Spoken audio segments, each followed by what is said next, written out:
క్రీస్తునందు ప్రియ దేవుని బిడ్డలారా, ప్రభువైన యేసు నామమున మీ అందరికీ శుభములు. దేవుడు ఈ యొక్క జూలై మాసము మొదటి ఆదివారం నందు మనందరినీ సంఘ సమాజంగా చేర్చి ఆయన పరిశుద్ధమైన బిడ్డలుగా మనం దేవుని వాక్యాన్ని ధ్యానించి నేర్చుకోవడానికి కూడా దేవుడు ఇంకొక మంచి సమయాన్ని ఇచ్చాడు.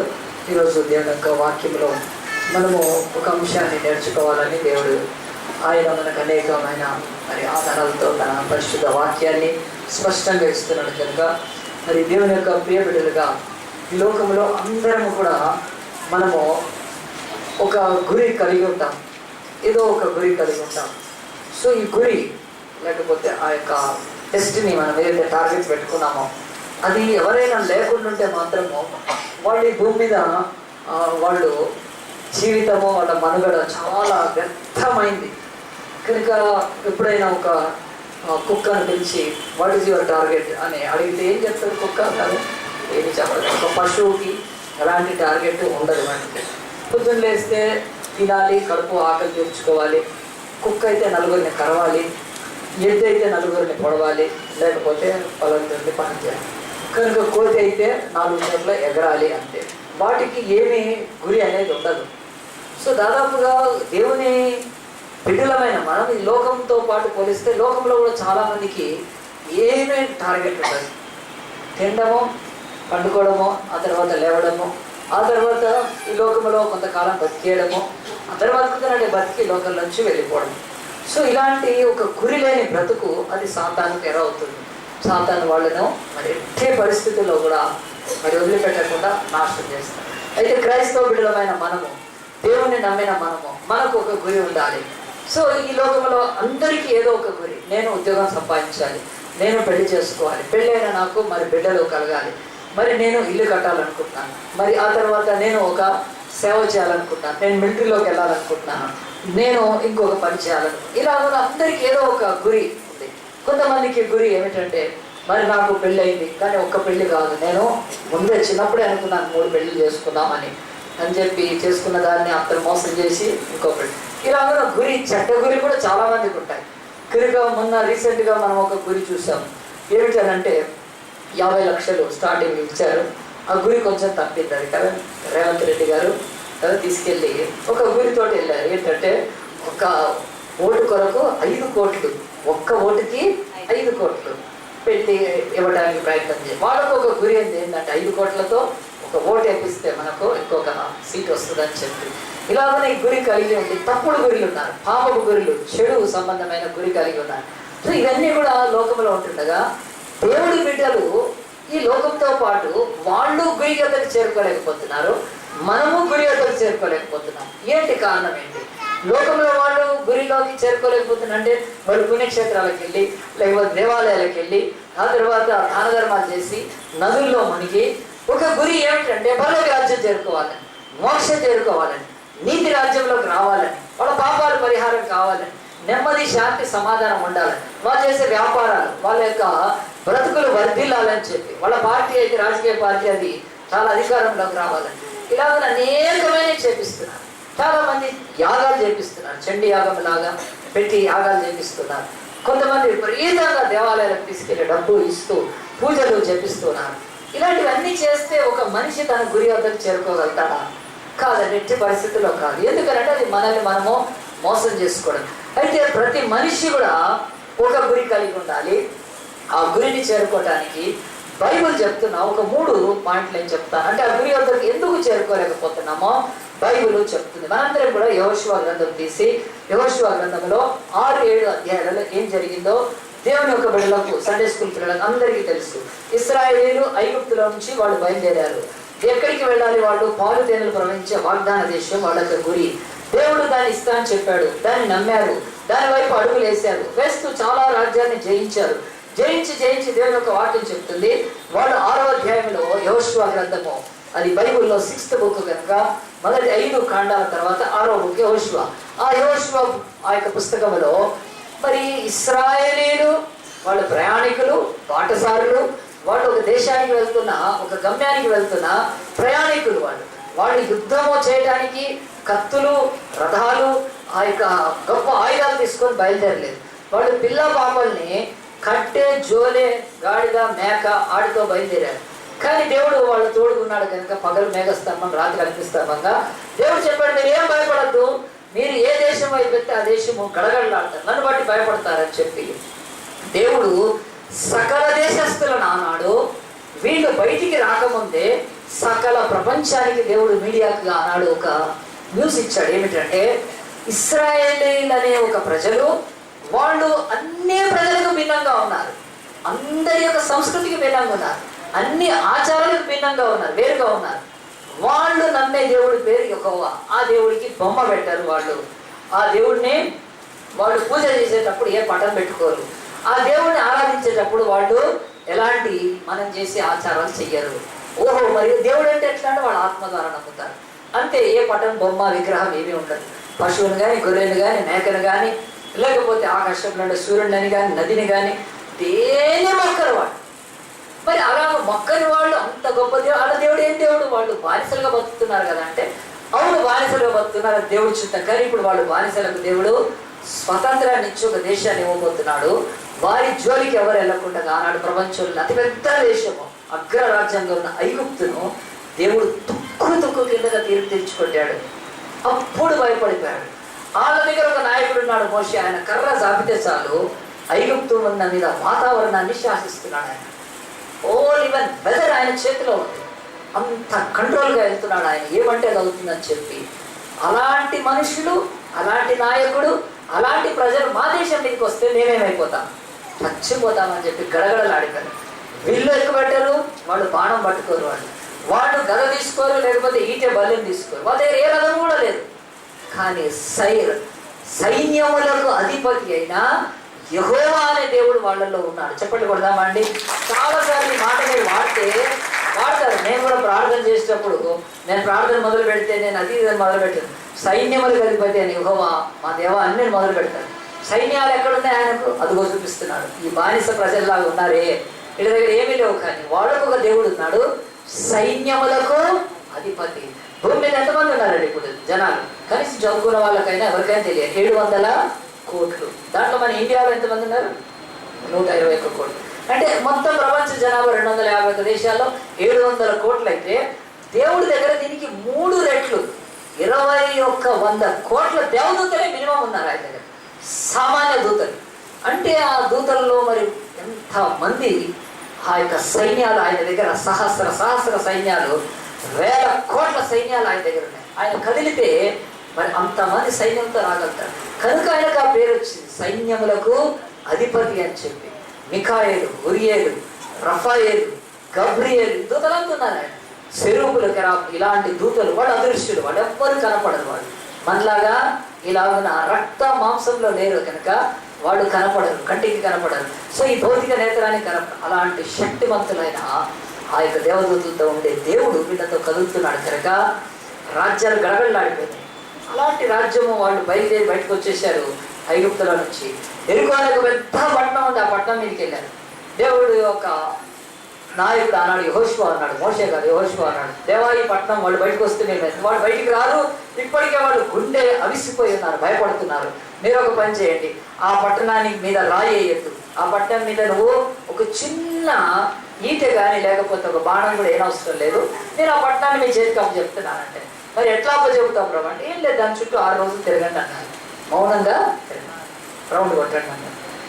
కనుక మనకు ఏమో చాలా మటుకు ఇది లోకల్లో టెంపుల్స్ చుట్టూ రౌండ్ కొడతా ఉంటారు కదా, దేవాలయం చుట్టూ ఏం చేస్తారు? రౌండ్లు వేస్తూ ఉంటారు కదా, ఇప్పుడు ఏదో తిరుగుతూ ఉంటారు కదా. నేను చాలాసార్లు పోయి చూస్తూ ఉంటాను, ఎందుకు తిరుగుతావు? ఒకటి అడిగాను, ఎందుకు తిరుగుతున్నావు అంటే, అందరు తిరుగుతూ నేను తిరుగుతున్నాను. దేవాలయం చుట్టూ తిరుగుతూ ఉంటారు. ఇప్పుడు తిరుగుతూ ఉంటాయి. ఒకసారి ఒక పంది నీళ్ళలోకి వెళ్ళింది, దానికి ఎంతెందో అనిపించింది, అది పంది దేవాలయం చుట్టూ తిరుగుతాం. అప్పుడు ఏమొచ్చేసింది, టీవీలో మీడియాలో వచ్చేసింది, పంది వరాహ దేవుడు ఆ పంది దేవత చేసి పారేసింది. అది వాళ్ళు హేతువాదులు అన్నారు, దానికి మైండ్లో ఏదో అయింది కనుక అది అందరు తిరుగుతుంటే అది కూడా అనుకుంది, వీళ్ళందరికీ నెమ్మది వస్తే నాకు నెమ్మది వస్తాయి అనుకోని అది దేవాలయం సరి తిరుగుతుంది. అది పెద్ద న్యూస్. బైబిల్ చెప్తుంది, నేను పట్టుకొని చెప్తున్నాను, మనం తిరగాల్సింది ఎరికో పట్టణాల చుట్టూ. మనం 6 రోజులు తిరిగి 7వ రోజు 7 రౌండ్లు వేస్తే అది గొప్ప కూలిపోతుంది. చెప్పలు కొడదామా అండి? మన దేవాలయాల చుట్టూ కాదు తిరగాల్సింది, మందిరాల చుట్టూ ప్రదక్షిణలు చేయడం కాదు. సాతాను యొక్క శక్తివంతమైన దుర్వేద్యమైన ఆ యొక్క మరి పట్టణాలను మనం నాశనం చేయడానికి, దేవుడు కూర్చోడానికి వాడి చుట్టూ ప్రార్థనతో తిరిగితే చాలండి. 6 రోజులు సైలెంట్గా తిరిగారు, 7వ రోజు 7 రౌండ్లు కొట్టారు. ఆఖరిగా మన దేవుడు చెప్పినప్పుడు ఊరలు ఊదారు యాజకులు. ఆ పట్టణం అలాగా కూలిపోయింది. ఆ పట్టణంలోకి వెళ్ళిపోయారు, అందరినీ చంపేసి కాల్ చేసి వాళ్ళు బయటకు వచ్చేసారు. బయటకు వచ్చేసినాక ఆహా, ఆనాడు ప్రపంచ పట్టణాలన్నీ కూడా అదిరిపోయింది. ఏంటి ఇశ్రాయేలీలు ఎట్లా జయించారు? వాళ్ళు ఈట వేసారా, బాంబు వేసారా, లేకుంటే ఇంకా ఎట్లా చేశారా, దానికి ఎట్లా దాడి చేసి? ఏమీ దాడి చేయలేదు. వాళ్ళు రౌండ్ కొడితే అది కింద పడితే. అదే ఎంత అద్భుతమైన శక్తి బైబిల్లో దేవుడు తను వెల్లగించారు. విశ్వాసము విధేయత. వాళ్ళు దేవుడి అని విశ్వాసం ఉంచారు, దేవుడి పట్టణానికి వచ్చేస్తారు. విధేయత, దాని చుట్టూ తిరుగుబాటే తిరిగారు అంతే. దేవుడు ఆ పట్టణాన్ని వాళ్ళకి ఇచ్చేసారు. అలాంటి మహాపట్నం తర్వాత వాళ్ళ గురి గమ్యం ఏంటి? కనాను వైపుకు వెళ్ళాలి. కనానులో ఇంకా పెద్ద సామ్రాజ్యాలు ఉన్నాయి, ఇంకా పెద్ద బలవంతులు ఉన్నారు. వాళ్ళందరినీ జయించాలి. ఎందుకంటే దేవుడి విశ్వాసాన్ని వాళ్ళు డెవలప్ చేసుకున్నారు. విధేయత చూపిస్తే దేవుడు కార్యాలు చేస్తారు. ముందుకెళ్ళిపోయారు. ముందుకెళ్ళిపోయిన తర్వాత ఆ యొక్క ఎరుకో పట్టణం దగ్గరలోనే ఇంకో చిన్న పట్టణం ఉంది, హాయిర్ పట్టణం. ఇంత పెద్ద హైదరాబాద్ పట్టణం పక్కన చిన్న భువనగిరి పట్టణం తయారవుతుంది ఇప్పుడు కదా. చిన్న పట్టణం అంటే కదా, అవుతాయి చిన్న చిన్నవి కదా. అలాగనే ఒక సూర్యాపేట కానీ ఏదో తీసుకుని అలాగా ఎరుకో దగ్గరలోనే ఒక చిన్న పట్టణం ఉంది, దాని పేరు హాయి. అప్పుడు వాళ్ళు యుద్ధ సన్నాహాలలో, యుద్ధ నైపుణ్యం లేకపోతే ఆ యొక్క సిద్ధపాట్లు యెహోషువ అనే నాయకుడు దగ్గర, అయ్యా మరి హాయి అనే పట్టణం చిన్నగా ఉంది, ఎంతమంది వెళ్ళాలి దాని మీద యుద్ధం అని అంటే, చాలా చిన్నది కదా, కొద్దిమంది వెళ్ళండి అని చెప్పి కొద్దిమందిని పంపించాడు. కొద్దిమంది చక్కగా యుద్ధానికి వెళ్ళిపోయారు, అందరూ వెళ్ళలేదు. కానీ ఆ యుద్ధానికి పోగానే హాయి పట్టణస్తులు వీళ్ళని తరిమారండి. చూడండి, ఆ వాక్యం చదువుతాను నేను. దేవునికి వాక్యంలో 7వ అధ్యాయంలో 3వ వచనంలో, హాయిపురమును వేగు చూచి యెహోషువ యుద్ధకు తిరిగి వచ్చి జనులందరినీ వెళ్ళని అవసరం లేదు, 2-3 వేల మంది వెళ్ళి హాయిని పట్టుకొని వచ్చునని చెప్పినప్పుడు వాళ్ళు వెళ్ళారు. వెళ్ళిన తర్వాత 4వ వచనం, కాబట్టి జనులలో ఇంచుమించు 3,000 మంది అక్కడికి వెళ్ళిరి, కానీ వారు హాయి వారి ఎదుట నిలవలేక పారిపోయింది. అప్పుడు హాయి వారిలో 36 మనుషులను చంపేశారు. పెద్ద అవమానం, పెద్ద అవమానం అండి కదా. ఎంత పెద్ద అవమానం కదా. మన దగ్గర కూడా అప్పుడప్పుడు ఇలాంటివి జరుగుతూ ఉంటాయి కదా. మన ఇండియన్ క్రికెట్ టీమ్ పెద్ద స్ట్రాంగ్ టీం, ఆస్ట్రేలియా కానీ లేకపోతే ఇంగ్లాండ్ ఏది ఉందో దాన్ని గెలిచి పుస్తమని బంగ్లాదేశ్తో ఓడిపోతే ఎట్లుంటుంది కదా. టఫ్ ఎగ్జామ్ పాస్ అయ్యి మనము చాలా తేలికైన ఎగ్జామ్లో ఫెయిల్ అయిపోతే కదా, ఏదో పెద్ద హైవే మీద పోయి యాక్సిడెంట్ అయితే కాకుండా మనం ఎక్కడో పక్కన సందులో కింద పడిపోతూ ఉంటే డ్రైవింగ్ చేసి ఎవడు అడ్డం రాకపోతే అదేంటండి కదా. అలాగున ఇశ్రాయేలుకు ఇప్పుడు అర్థం కాలేదు, అంత పెద్ద పట్టణాన్ని జయించామో ఈ చిన్న పట్టణం ఎందుకు జయించలేదు అని చెప్పి 3,000 మంది వెళ్తే చచ్చిపోతుంది. మళ్ళీ యెహోషువ ఇంకొంచెం సైన్యం అని పంపలేదండి. యెహోషువ బట్టలు చెప్పుకొని బూడిదలో కూర్చొని ఏడడం ప్రారంభించాడు. ఎందుకో తెలుసా? దేవా, ఎక్కడో ఏదో ప్రాబ్లం జరిగింది. ఏమిటి అంటే, ఇంత పెద్ద పట్టణాన్ని జయించినప్పుడు సకల రాజ్యాలు గడగడలాడినాయి. ఇప్పుడు హాయి అనే చిన్న పట్టణం మీద మేము ఓడిపోతుంటే రేపు మిగతా పట్టణస్తులు, మిగతా రాజ్యాలన్నీ కూడుకొని మా మీద పడితే మేము నశించిపోతాము. ఇశ్రాయేలు అనే జాతి భూమి మీద లేకపోతే లోకరక్షకుడు ఎక్కడి నుంచి వస్తాడు? యేసుక్రీస్తు ఆయన ఎట్లా పుడతాడు? ఆయన కన్యక కుమారుడు ఎట్లా పుడతాడు?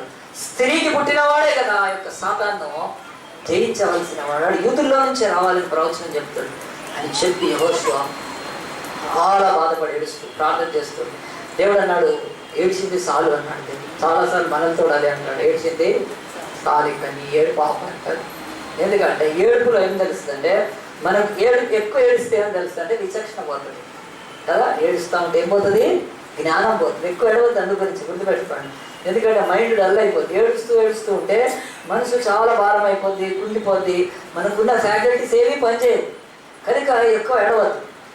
ఏడవకుండా దేవుడు అన్నాడు, నువ్వు ఏడవలసిన పని లేదు, యుద్ధం ఓడిపోవడానికి కారణము మీ శక్తి కాదు, మీ యొక్క సామర్థ్యం కాదు, అంతేకాకుండా మీరు వెళ్ళి తీసుకున్న నిర్ణయం కాదు, మీ పాపము మిమ్మల్ని అలాగే ఓడించింది. అప్పుడు యెహోషువ, నేనేం పాపం చేశాను ఆయన కదా. యెహోషువ చాలా పవిత్రంగా జీవిస్తున్నాడండి. యెహోషువ కనాను 5 రాజుల గుండెల మీద కాలు పెట్టినవాడు తెలుసా. గ్రేటెస్ట్ వ్యాలంటీ భూమి మీద జీవించిన వాడు. అంత ధైర్యవంతుడు యెహోషువ. ఆకాశంలో సూర్యుడిని ఆపేశాడండి, చంద్రుడిని ఆపాడు. అలాంటి మహాపరిశుద్ధుడు, పవిత్రుడు. దేవుడు పాపం చేశాడు అన్నప్పుడు ఎంత బాధపడతాడు. ప్రభావ మేము పాపం చేశామా అన్నప్పుడు దేవుడు అన్నాడు, అవును చేశాడు, పట్టుకోవాడని చెప్పి ఇశ్రాయేలు అంతా నిలబెడితే దాంట్లో ఒకటి దొరికాడండి, ఆకాన్ అనేవాడు దొరికాడు. ఆకాన్ అని దొరికి అడిగాడు, ఆయన ఆకాన్ నువ్వు ఏం చేసావండి? ఒప్పుకున్నాడు తెలుసా, అవును నేను పాపం చేశాను, నేను దేవుడి మాటకు లోబడలేదు. మీరు దేవుడి మాటకు లోబడి 6 సార్లు తిరగమంటే తిరిగారు. 7వ రోజు 7 సార్లు తిరగమంటే తిరిగారు. 7వ సారి ఊదిన బూర ఊదమంటే ఊదారు. అలాగే ఎంత విధేయులు మీరు. దేవుడు అందు గురించే మీకు గొప్ప జయాలు ఇచ్చాడు. కానీ మీలోనే ఒక విధేయుడున్నాను, భావినున్నాను. నేనేం చేశాను తెలుసా, దేవుడు ఆ పట్టణంలోకి వెళ్ళి ఏమీ తీసుకోవద్దన్నాడు. నువ్వులు పోగు, ఒక దారపు పోగు కూడా తీసుకోవద్దన్నాడు. అక్కడ ఉన్న వెండి కానీ బంగారం ఏది కూడా పట్టుకోవద్దన్నాడు. కానీ నేను దేవుడి ఆజ్ఞకు లోబడకుండా పాములు చేసి నేనేం తెచ్చుకున్నాను అని చెప్పి చెప్తున్నాడు. చూడండి 7వ అధ్యాయంలో స్పష్టంగా అతడు తెచ్చి ఏం పెట్టుకున్నాడు. 21వ వచనంలో దోపుడు సొమ్మలో ఒక మంచి షీనారు పై వస్త్రం అన్నాడు. షీనార్ అంటే ఏంటంటే కదా, ఇది ఎప్పుడని చెప్తాను. షీనార్ అంటే ఇప్పుడు మన భాషలో చెప్పాలంటే కదా కళానికేతన్ మూసుకొని పోయిందండి. ఇంకేదైనా ఉంటే చెప్పండి. చెన్నై కదా, చెన్నై షాపింగ్ అంటే ఒక దగ్గర దొరికే కంచి పట్టు వస్త్రాలు అంటారు కదా. కంచి అంటే అదొక పెద్ద పేరు. ఇంకేవో ఉన్నాయండి, నాకు అంత తెలియదు చీరల గురించి కానీ బట్టల గురించి. షీనారు బట్ట అంటే ఆనాడు ప్రపంచంలో కాస్ట్లీయెస్ట్, రాజుల దగ్గర లేకపోతే ధనవంతుల దగ్గర ఉండే వస్త్రం. అది సామాన్యమైనది కాదు. అలాంటి ఒక షీనారు వస్త్రాన్ని అతడు తెచ్చుకున్నాడు. చూసి పై వస్త్రం 200 తులముల వెండిని కదా, 200 తులముల వెండిని తీసుకున్నాడు. 70 తులములు ఎత్తుగల ఒక బంగారు కమ్మిని చూచి తీసుకొని నా డేరా మధ్య భూమిలో దాచానని చెప్తున్నాడు. పెట్టాను. అప్పుడు ఆకాను ఏమన్నాను, నాయన తీసుకుంటే తీసుకున్నావు కానీ 200 ఎందుకు తెచ్చుకున్నావు, 400 తెచ్చుకోద్దా అనలేదు. 2 షీనారు వస్త్రాలు తెచ్చుకోవాల్సింది అనలేదండి. యెహోషువ గుండె మండిపోయింది, ఎంత తప్పు చేసావు, నీ పాపాన్ని బట్టి మన గురి గమ్యంకి వెళ్ళకుండా అడ్డైపోయింది. ఈరోజు దేవుడే మనకు తోడుగా లేకుండా అయిపోయాడే అని చెప్పి ఇశ్రాయేలు సర్వ సమాజాన్ని ఏం చేయాలి అంటే అప్పటికే వాళ్ళకు ధర్మశాస్త్రం ఇవ్వబడింది. It was the period that the law is given already. Chance లేదు, ఇంకా ఏమి ఛాన్స్ లేదు కదా. సెక్షన్ 80 అంటే ఇంకేం ఛాన్స్, రెడ్ హ్యాండెడ్గా బ్యాగ్ ఇచ్చి కదా మా బాగా చూసుకుంటాడని చెప్పినాక ఇంకా సెక్షన్ 8 సిగ్గుండాలి కదండి. ఇంకా మళ్ళీ నువ్వు జైల్లోంచి బయటకు వచ్చి కూడా ఎగుతా ఉన్నాను. సో ఇలాంటి సిగ్గులేని కాలంలో బతుకుతున్నాను. ఇది కలియుగం కాదండి. ఈ యుగం పేరేంటో తెలుసా, సిగ్గులేని యుగము. కనుక ఇదే లాస్ట్ కాలం యుగం. సిగ్గు ఎక్కడ లేదండి కదా. అప్పుడు త్రేతాయుగము, ద్వాపర యుగము కదా, ఇవన్నీ యుగాలు అయిపోయినాయి. ఇప్పుడు కలియుగం అంటారు కదా, కలియుగం కూడా కాదండి. నాకు తెలిసినంత వరకు సిగ్గులేని యుగం కదా. జైల్లోంచి బయటకు వచ్చి జులుసులు కదా చేసింది, ఎంత పనికి మాలిన పని. అలాగున్నా ఆ కాలంలో చేసింది పనికి మాలిన పని కదా. ఇప్పుడు ఏం చేయాలి, ఎక్కించాలా బండి, ఎక్కించి జులుసు తీసుకొని రావాలా సరే, అందరూ వేలతాళాలతో తీసుకురావాలా. పాపం చేస్తే యెహోషువ అన్నాడు, చంపండి వాడిని అంతే.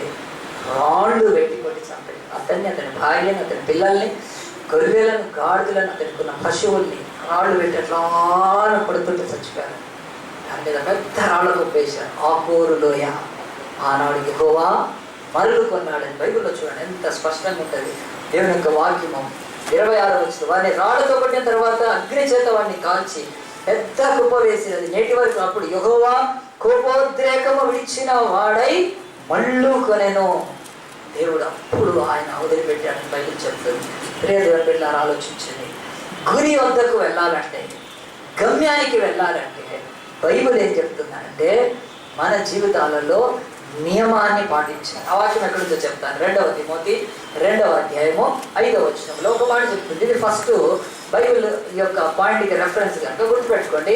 పౌలు చెప్తున్నాడు మనందరికీ, మనందరము గమ్యానికి చేరుకోవాలంటే, మన టార్గెట్ రీచ్ కావాలంటే, మన గోల్కి రీచ్ కావాలంటే బైబిల్ చెప్తున్న ఫస్ట్ సీక్రెట్ బైబిల్లో 2వ తిమోతి 2వ అధ్యాయం 5వ వచనం, మరియు జట్టి అయిన వాడు పోరాడినప్పుడు నియమ ప్రకారము పోరాటకుంటే వానికి కిరీటము దొరకదు అని బైబిల్ చెప్తుంది. నియమ ప్రకారం పోరాడాలి. నియమం ఏంటి అంటే బైబిల్ చెప్తుంది, మనము దేవుని బిడ్డలము, పరిశుద్ధులమైన మనము, ఆయన యొక్క రక్తం చేత నీతిమంతులమైన మనము, మన స్వనీతి, మన స్వపరిశుద్ధత, మన యొక్క మంచి భక్తివి కాదు. గాడ్ ఆల్రెడీ ఉచితంగా ఇచ్చాడు. ఆ యొక్క పరిశుద్ధతలు ఏం చేయాలంటే మనం పాపాన్ని పెట్టుకొని వెళ్ళకూడదు, నియమం ప్రకారం పోరాడాలి అని బైబిల్ చెప్తాను. నియమం అంటే ఏమిటి నీకు చెప్పాలంటే, ఒకళ్ళు రేస్లో ఉన్నారు, అథ్లెటిక్స్ రేస్ అవుతుంది అనుకోండి, స్ప్రింట్ అంటారు దాన్ని. ఆ యొక్క రేస్లో వెళ్తున్నప్పుడు అందరు లైన్గా నిలబడి ఉంటారు. నిలబడి ఏం చేస్తారు, మరి ఆ యొక్క ఎవరైతే అక్కడ రెఫరీ ఉంటారో ఆయన రెడీ అనగానే అందరూ మోకాళ్ళ మీదకి వచ్చేస్తారు కదా. వచ్చేసి ఏం చేస్తారు, ఇక ఆ యొక్క షూట్ చేయగానే ఒక్క పరుగులు అందరు పోయి ఆ యొక్క బహుమానం పొందడానికి రేస్లో పరిగెత్తుతారు. పరిగెత్తేటప్పుడు వాళ్ళు ఎట్లా ఉంటారండి, వాళ్ళు మినిమం బట్టలు వేసుకుంటారు కదా, మంచిగా సూటు బూట్ వేసుకొని కదా. ఎవరైనా రన్నింగ్లో పోతారండి కదా, పరుగు పందాలు పోరాడతారు, వెళ్తారు, అట్లా వెళ్ళారు. కనుక మామూలు ఏం కావాలో వాళ్ళు ఆ యొక్క స్పోర్ట్స్కి కావాల్సిన టీషర్ట్ అది వేసుకుంటారు. మామూలు రన్నింగ్కి షూ వేసుకుంటారు. వేసుకొని ఏం చేస్తారు, షూట్ చేయగానే పరిగెత్తారు.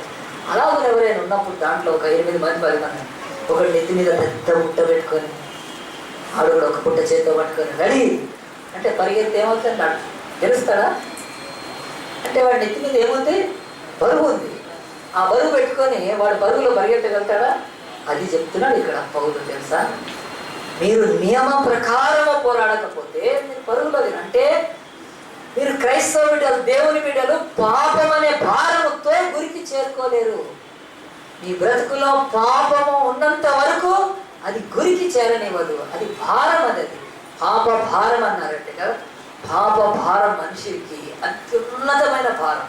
ఈ భారంతో మనుషులు ఏమనుకుంటారు తెలుసా, నేను గురి వద్దకు పరిగెత్తచ్చు, ఇంపాసిబుల్. ఆ బరువు నిన్ను అణిచేస్తుంది, ఆ బరువు నిన్ను కుంగదీస్తుంది, ఆ బరువు నిన్ను పరిగెత్తకుండా చేస్తుంది. కనుక ఇశ్రాయేలీలు కనాను దేశానికి వెళ్ళేటప్పుడు వాళ్ళ మీద ఒక పాప భారం వచ్చిందంటే ఏం చేశారు, దాన్ని తీసి తొలగించి అని ఎందుకు చంపేశారంటే ఆకాన్ని.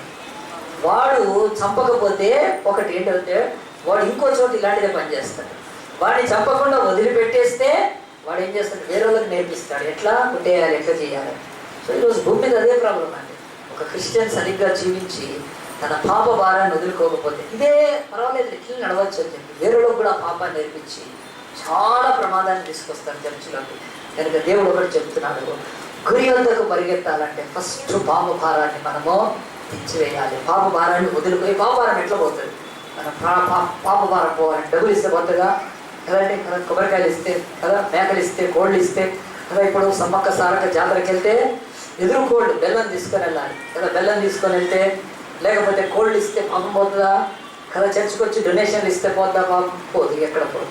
బైబిల్ చెప్తుంది పాపం పోవాలంటే యోహాను పత్రిక 1వ అధ్యాయం 9వ వచనం, ఆయన నమ్మదగిన వాడు నీతిమంతుడని బైబిల్లో రాయబడ్డ వాక్యం అంటే నీ పాపములను మీరు ఒప్పుకొనిన ఎడల ఆయన నమ్మదగిన వాడును నీతిమంతుడు కనుక సమస్త దుర్నీతి నుంచి కడిగి మిమ్మల్ని పవిత్రులుగా చేస్తాడు.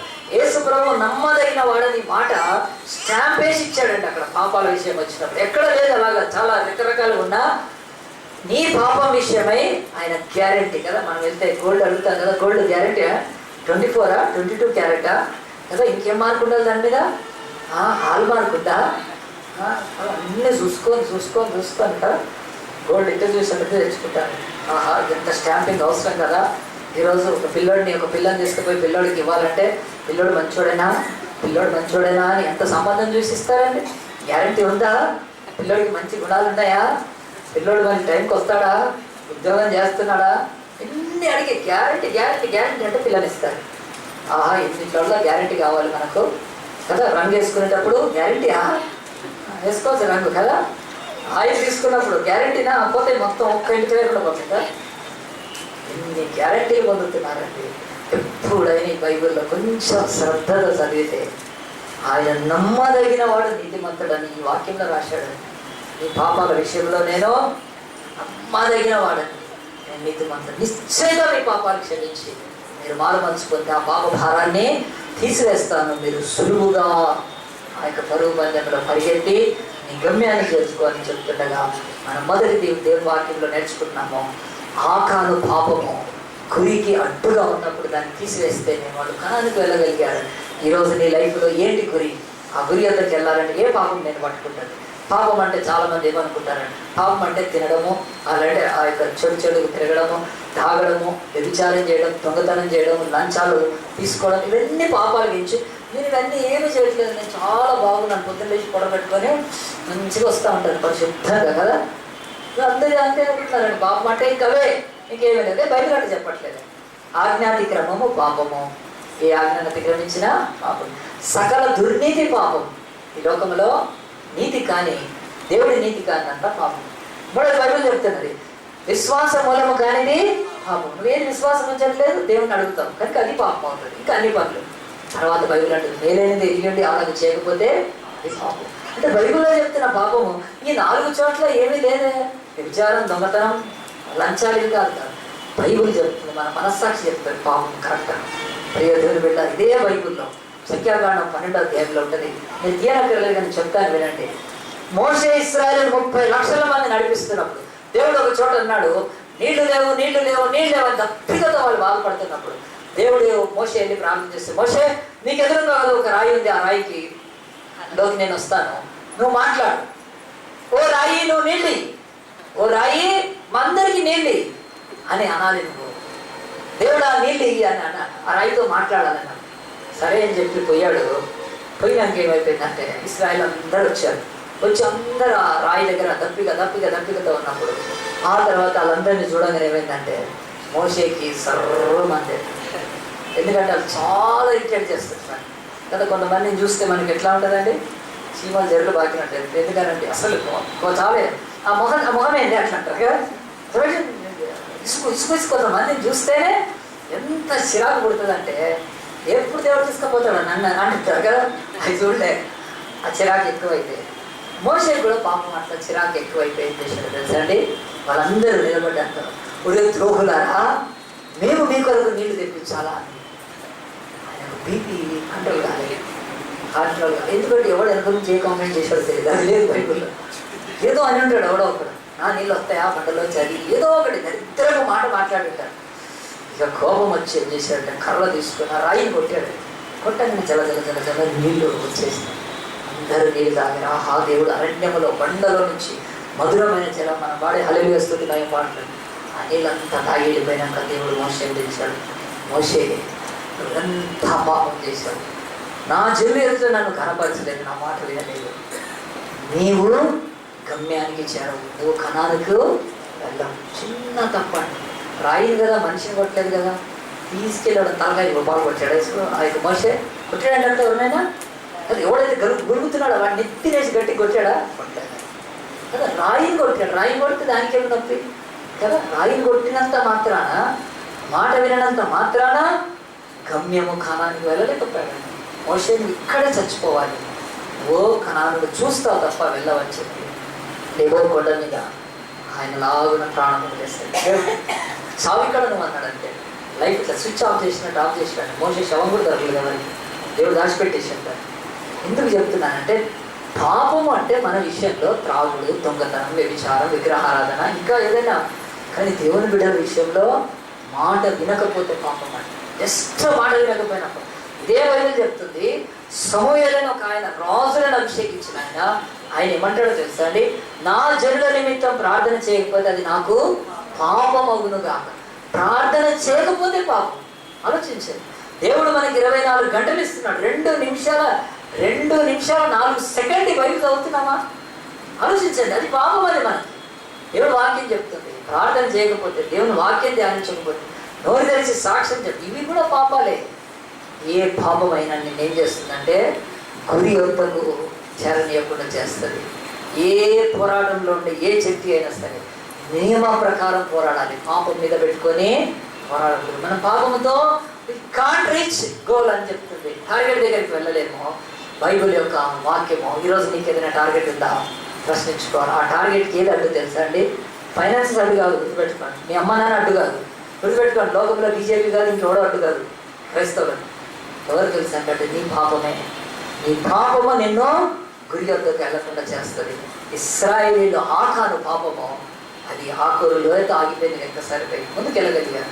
ఈరోజు ఆలోచించండి, నీ లైఫ్లో ఏదైనా సీన్ ఉంటే ఆ యొక్క ఒక చిన్న విషయం చెప్పి ముందుకు వెళ్ళిపోతాను. ఒకరోజు ఒక కంట్రీలో సడన్గా ఏమైందంటే ఒక ఫోన్ వచ్చిందని తప్పిపోయి తెల్లారి చూస్తే పేపర్లో కూడా వచ్చింది. ఏంటంటే ఆమెకు గోల్డ్ మెడల్ వచ్చింది. నాకు గోల్డ్ మెడల్ ఎట్లా వచ్చింది? ఆశ్చర్యపోయింది. గోల్డ్ మెడల్ ఎట్లా వచ్చింది? అంతకుముందు తనకి మరి ఆ యొక్క బ్రాంజ్ మెడల్ ఉండేది. అయితే అది పోయి ఇప్పుడు గోల్డ్ ఎట్లా వచ్చింది ఆశ్చర్యపోయి తెల్లారి పేపర్లో చూసే వరకు అది నిజమే. వాళ్ళు ఆ యొక్క స్పోర్ట్స్ సమాఖ్య ఎవరుంటారో కౌన్సిల్ వాళ్ళు చెప్పింది కూడా కరెక్టే. తెల్లారందరూ ఫోన్లు చేస్తున్నారు, బొకేస్ తీసుకొని వచ్చి ఇస్తా ఉన్నారు. చాలా అది అయిపోయింది. ఎందుకు అయింది తెలుసండి? మీరు అర్థం చేసుకోండి. ఆ యొక్క ఆ స్పోర్ట్స్లో పాల్గొన్న ఆ దేశపు ఆ యొక్క స్త్రీకి లేకపోతే అమ్మాయికి గోల్డ్ మెడల్ ఎట్లా వచ్చిందంటే ఎవరో గోల్డ్ మెడల్ పోగొట్టుకుంటే వచ్చింది తనకు. ఎట్లా అంటే వీళ్ళు వెళ్ళారు, ఇంటర్నేషనల్ స్పోర్ట్స్ అయిపోయినాయి, వాళ్ళకు మెడల్స్ ఇచ్చారు. అయిపోయిన తర్వాత ఏమైంది, ఈమె సెకండ్ పొజిషన్లో వచ్చినారు, ఇప్పుడు ఫస్ట్ పొజిషన్లోకి వెళ్ళిపోయింది గోల్డ్లో. ఎట్లా వెళ్ళిందనంటే ఫస్ట్ పొజిషన్లో ఎవరైతే గోల్డ్ మెడల్ సంపాదించారో వాళ్ళ యొక్క బ్లడ్ శాంపిల్ టెస్ట్ చేస్తే దాంట్లో డోపింగ్ టెస్ట్లో దొరికిపోయింది. ఏమని? డ్రగ్స్ తీసుకుంటున్నారు. ఆలోచించండి, ఇంత చిన్న ఎగ్జాంపుల్ నేను చెప్తున్నాను. ఎన్నిసార్లు పేపర్లలో చూసింటారు మీరు. గురి వద్దకు గమ్యానికి చేరే ముందు నీలో పాపం ఉంటే అది నిన్ను గమ్యానికి చేరుకుంది. వచ్చినట్టే వచ్చి గోల్డ్ మెడల్ దేశంలో అందరూ అన్న తర్వాత అవమానం మిగిలిపోయింది. ఎవరు పోగొట్టుకున్న వాళ్ళకి. ఎందుకు? వాళ్ళ యొక్క బ్లడ్లో ఆ యొక్క డ్రగ్స్ ఉన్నాయి కదా. చాలాసార్లు మన మీద అర్థం చేసుకోవచ్చు. నాలో పాపం పెట్టుకొని నేను గురి వద్దకు వెళ్ళలేను, పాపం అది పట్టేసుకుంటుంది, అది ఆపేస్తుంది. అది మన గురికి చేరనీయదు. కనుక ప్రియ దేవుని బిడ్డలారా, ఆ యొక్క స్త్రీ ఎంత సంతోషించింది. నాకు గోల్డ్ ఆ రోజు రావాల్సింది, ఈ దరిద్రంది డ్రగ్స్ వేసుకొని నాకంటే ముందు వెళ్ళి గోల్డ్ పొందింది. ఆ రోజు గోల్డ్ పొందని రోజు నేను ఎంత బాధపడ్డాను. కానీ ఈరోజు ఆ బాధ లేదు. ఎందుకనంటే తను డ్రగ్స్ వేసుకోలేదు కనుక తను సెకండ్ నుంచి ఫస్ట్ పొజిషన్కి గోల్డ్ పొందుకున్నాడు. కానీ గోల్డ్ పోగొట్టుకున్న ఆ యొక్క వ్యక్తి విషయం ఆలోచించండి, ఆ యొక్క స్పోర్ట్స్ ఉమెన్ విషయం ఆలోచించండి. ఎందుకో తెలుసా అండి? పాపము పెట్టుకొని మనము గురి వద్దకు వెళ్ళలేము. మొదటి చెప్పాను. రెండోది ఇంకా చాలా ఫాస్ట్గా చెప్పాను, ముగిస్తాను. రెండోది బైబిల్ వాక్యంలో తీయండి. అపోస్తుల కార్యం 10వ అధ్యాయము. అపోస్తుల కార్యము 10వ అధ్యాయము. మన గురి వద్దకు వెళ్ళకుండా ఉండడానికి రెండవది కారణం బైబిల్ చెప్తుంది. మన జీవితాలలో ఆ యొక్క అపోస్తుల కార్యం 10వ అధ్యాయము 38లో నేను చదువుతాను చూడండి. యాక్ట్స్ 10:38. అదే కనుక దేవుడు నజరేయుడైన యేసు పరిశుద్ధాత్మతో శక్తితో అభిషేకించినట్టు దేవుడు ఆయనకు తోడైండని కనుక ఆయన మేలు చేయొచ్చు, అపవాది చేత పీడింపడిన వారందరినీ స్వస్థపరచు సంచరించి చూడాను. ఈ అపవాది చేత పీడింపబడ్డం అనేది బైబిల్లో నుంచి భక్తులు తీసి రాసింది ఏంటంటే ఇది మానసికంగా పీడింపబడటం అని రాస్తారు. మెంటల్గా వాళ్ళు ఆ యొక్క పీస్లెస్ అయిపోతారు. అంటే వాళ్ళు మనసు చెడిపోయిన వాళ్ళు అవుతారు. సో ఇది రెండవది బైబిల్ ఏం చెప్తుందంటే మనం గురి వద్దకు వెళ్ళాలంటే మన మనస్సు మంచిగా ఉండాలి. మనస్సు చాలా మంది మంచిగా ఉండాలండి. చాలా బాగానే ఉంటారు, మన బయటికి మాత్రం చాలా బాగుంటారు, కానీ మనసు చాలా ఘోరంగా ఉంటుంది. ఇతరుల మీద నిందలేయడం, ఎప్పుడు దూషించడం, విమర్శ చేయడం, చర్చిలో అయిన సంగతులు బయట వెళ్ళి వేరేతో మాట్లాడడం, చర్చికి పుల్లలు పెట్టడం కదా. ఫ్యామిలీలో అనేక చోట్ల మనస్సు మంచిగా ఉండదు వాళ్ళకు. బయట చర్చికి వెళ్ళడం, ఆరాధన చేయడం, భక్తులు ఉండడం, బైబిల్ పట్టుకోవడం అన్నీ బాగానే ఉంటాయి, కానీ మనసు మాత్రము చాలా చెడిపోయింది ఉంటుంది. అది మనసు అందరు ఎవరు అనుకోరు, బయటకు అనుకునే వాళ్ళ మనసు మంచిగా లేనప్పుడు వాళ్ళు కూడా బైబిల్ చెప్తుంది గురి వద్దకు వెళ్ళలేరండి. చూపిస్తాను ఆ యొక్క అపోస్తలుల కార్యం నుంచి కొంచెం ముందుకు రండి. యోహాను సువార్త 12వ అధ్యాయం. ఒక్క పుస్తకము కొన్ని పేజీలు వెనక్కి తిరిగితే ఒక ఇంటిలో మరి భోజనము జరుగుతుంది. ఆ భోజనానికి యేసు ప్రభు పిలువబడ్డాడు. అది బేతనియాలో పస్కా పండుగ 6 దినములు ముందుగా వచ్చింది. అప్పుడు యేసు ప్రభుకి మార్త ఉపచారం చేస్తుంది. అంటే యేసు ప్రభు ఎక్కడ ఉన్నాడండి? ఆయన మృతుల్లోంచి లేచిన లాజరు ఇంట్లో ఉన్నాడు. యోహాను సువార్త 12వ అధ్యాయం నేను చెప్తున్నాను. John the gospel 12th chapter. యోహాను సువార్త 12వ అధ్యాయం. యోహాను 12వ అధ్యాయంలో ఈ మాటలు నేను చెప్తున్నాను, వినండి మంచిగా. బైబిల్ చెప్తుంది భోజనానికి కూర్చున్నారు. యేసు కూర్చున్నాడు, లాజరు కూర్చున్నారు. ఇంతలో కూడా మార్త వచ్చి ఉపచారం చేస్తుంది. తర్వాత కొద్దిసేపు అయినాక 3వ వచనంలో అప్పుడు మరియా వాళ్ళ సహోదరి మిక్కిలి విలువ గల, మిక్కిలి అంటే చాలా కాస్ట్లీ అని చెప్తున్నాడు దేవుడు, అచ్చ జటామాంసి అత్తరు. కనుక ఈరోజు మనం వాడే పెర్ఫ్యూమ్స్ చాలా కాస్ట్ పెర్ఫ్యూమ్. ఆ యొక్క అత్తరు అది కదా, ఏ ఫ్రాన్స్లో లేకపోతే యూరోప్లో అయితే వేలల్లో ఉంటుంది. మనకి ఇంత అత్తరు సీసా ఎంత ఉంటుందండి కదా, చాలా కాస్ట్లీ ఉంటుంది. అలాంటిది తీసుకొచ్చి చాలా విలువైంది. ఏం చేసిందంటే బైబిల్ చెప్తుంది చూడండి. ఆ యొక్క విలువ గల అత్తరు ఒక 1.5 ఎత్తు తీసుకొని యేసు పాదములకు పూసి తన తల వెంట్రుకలతో ఆయన పాదములు తుడిచెను.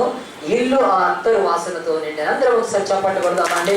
దేవుని వాసన, దేవుని ప్రేమించి తను ఏం పెద్ద ధనవంతురాలు కాదు, చిన్న ఊరు బేతనియాలో. అన్నదమ్మ అక్క చెల్లెలిద్దరు, వాళ్ళ బ్రదర్ అప్పటికే ఆ యొక్క బ్రదర్ చచ్చిపోతే దేవుడు లేపాడు లాజర్ని. చాలా వాళ్ళని ప్రేమించారు. ప్రపంచంలో 2900 భాషల్లో వాళ్ళ పేర్లు ఉన్నాయండి కదా. క్రిస్టియన్స్లో 2 పేరు ఆడవాళ్ళ పేరు తీసిన మరియానే కదా. మార్తా అని పెడతారు, ఆమె ఎప్పుడు మారుతాను. సరే, అయితే మరియా మార్తా వాళ్ళకి దేవుడు ఏమి ఇచ్చారు కదా, వాళ్ళకు కదా అద్భుతాలు చేసే శక్తి.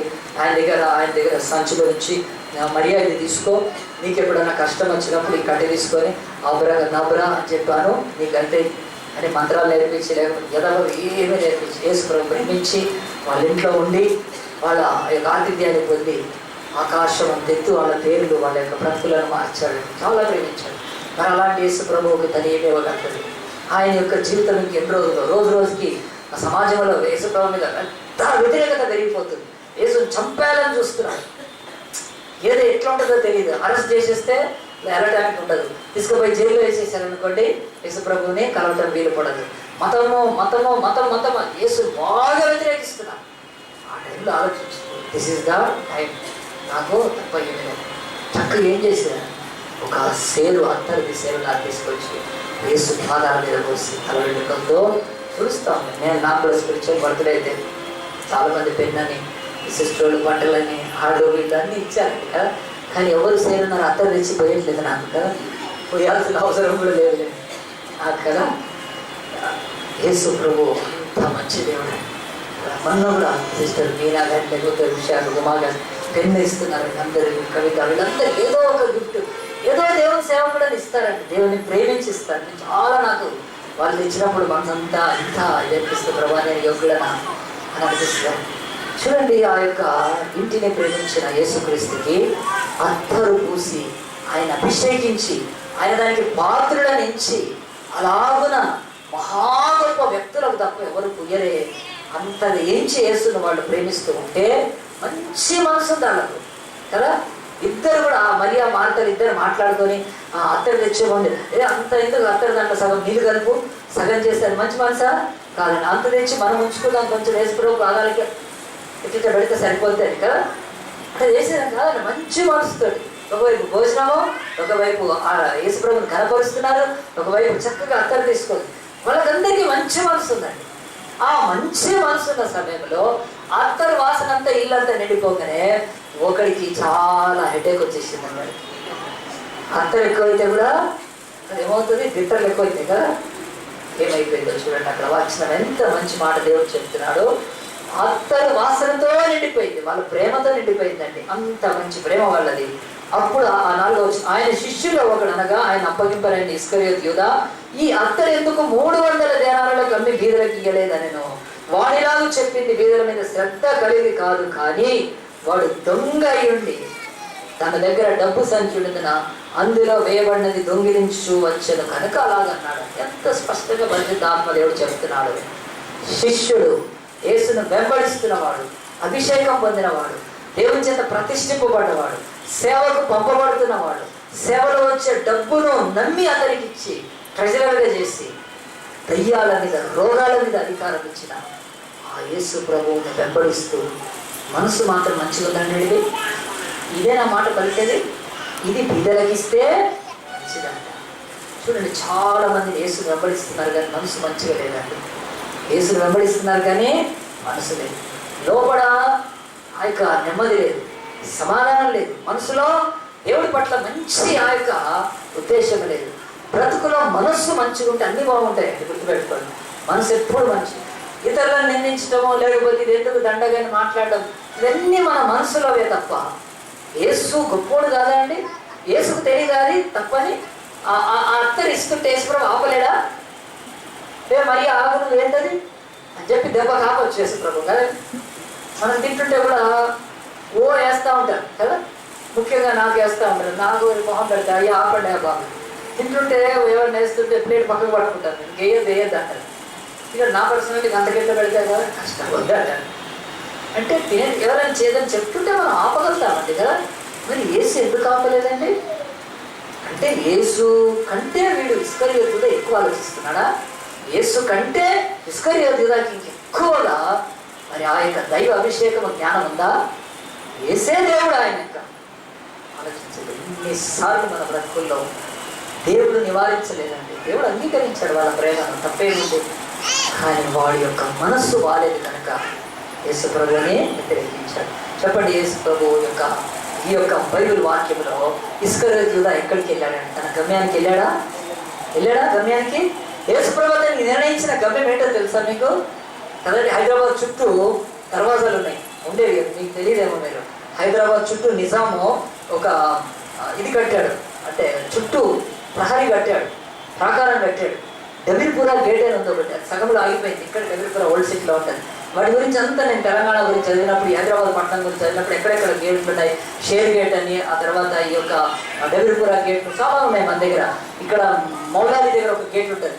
అవన్నీ చూసి వెళ్ళిపోతారు కదా. దాంట్లో ఎప్పుడు ఒకప్పుడు నిజాములు పరిపాలించినప్పుడు, కులికుతుబ్షాలు దీన్ని మన చేతిలోంచి వచ్చినప్పుడు హైదరాబాద్ చుట్టూ పెద్ద గోడ కట్టాలని, చైనా వాళ్ళు కట్టినట్టు కట్టాలని మొదలుపెట్టి మధ్యలో ఆపేశారు. అది వీలు పడలేదు, డబ్బు లేక. నేను ఎందుకు చెప్తున్నానంటే, ఇలాగన ఏ పట్టణాలకు ఏ గోడలు కట్టబడి ఆగిపోయినా తెలియదు. పరలోకానికి ప్రాకారాలు ఉన్నాయి, దానికి 12 గుమ్మాలు ఉన్నాయి. ఆ 12 గుమ్మాలను ఎక్కడ నిలబెట్టారు? ఆ పునాదుల మీద ఈ ఇస్కరియోతు యూదా పేరు రాసి పెట్టాడు దేవుడు. అది గమ్యం వాడికి. మహామహిమ గల పట్టణానికి ఒక ద్వారానికి దాని గుమ్మం మీద ఇస్కరియోతు యూదా అనే పేరు రాసి పెట్టాడని. అలాంటి చోటుకి వెళ్ళాల్సినాడు ఎక్కడికి వెళ్ళాడు? పాతాళానికి వెళ్ళాడు. ఎందుకు వెళ్ళాడండి? మనస్సు మంచిగా లేదు. గుర్తుపెట్టుకో, నీ లైఫ్లో నువ్వు టార్గెట్ రీచ్ కావాలంటే నీ మనసు మంచిగా ఉండాలి. ఎవరేమన్నా ఏం చేసినా కానీ హృదయం, మనస్సు అవి కోవెల లాంటివి. దాన్ని పాడు చేసుకోకూడదు, ఎవరిని బట్టి తీసేసుకోకూడదు. ఎవరు ఏమనుకున్నా పర్వాలేదండి. యేసు ప్రభువే చెప్పాడు, నువ్వు ఎట్టి వారి గురించి నిరాశ చేసుకొనక అన్నది. ఆ మాట చూపిస్తాను చూడండి. ఆ యొక్క లూకా సువార్తలో దేవుడు వాక్యం చెప్తుంది, ఎట్టి వారి గురించి నిరాశ చేసుకోదు. మనుషులు ఎన్నన్నా ఏమనుకున్నా కానీ నీ మనస్సును భద్రంగా కాపాడుకోవాలి. నీ హృదయాన్ని చాలా మంచి కాపాడుకోవాలి, దాన్ని పాడు చేసుకోకూడదు. ఎవడో ఏమో చెప్తే యేసు ప్రభువుని అన్నంత దుర్మార్గుడిగా అయిపోయాడు కదండి. లూకా సువార్త 6వ అధ్యాయం చదువుతున్నాను చూడండి.